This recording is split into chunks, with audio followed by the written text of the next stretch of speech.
ఎప్పుడు గోధుమ పిండితో చపాతీలు, రోటీలేనా? ఒక్కసారి ఇలాగా దోసలు ట్రై చేసేయండి. సో, దోసలంటే మరీ పల్చటి దోసలు కాదు, దళసరి దోసలు. చాలా సాఫ్ట్‌గా, స్మూత్‌గా, టేస్ట్‌గా ఉంటాయి. సో, ఎలా చేయాలో చూసేద్దామా? ఫస్ట్ అయితే కొంచెం గోధుమ పిండి తీసుకొని, అందులో ఆనియన్స్, పచ్చిమిర్చి, జీలకర్ర, కొత్తిమీర, సాల్ట్ వేసుకొని, కొంచెం కొంచెం వాటర్ ఏసుకొనైతే ఇలా ముద్దనైతే కలుపుకోవాలి. సో, ఇంకేముంది, పొయ్యి మీద ప్యానెట్టి, ప్యాన్ కింద ఫైరెట్టి, పెనం వేడయిందో లేదని చెక్ చేసుకొని, ఇంకా దోసలు పోసేయడమే.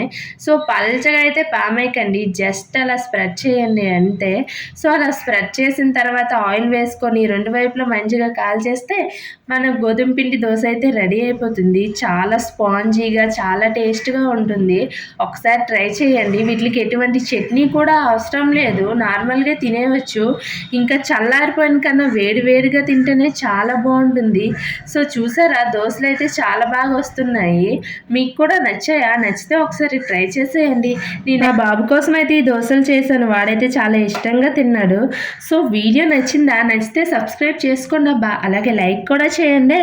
దోసలైతే అదిరిపోయినాయి అసలు.